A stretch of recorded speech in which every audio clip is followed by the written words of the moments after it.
The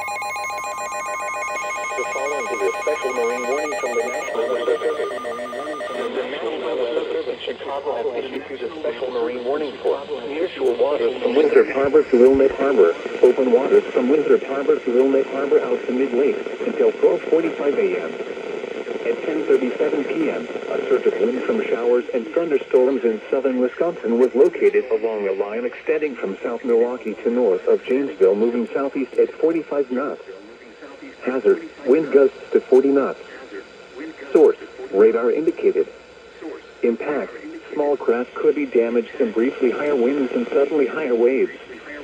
Locations impacted include Winthrop Harbor and Waukegan Harbor.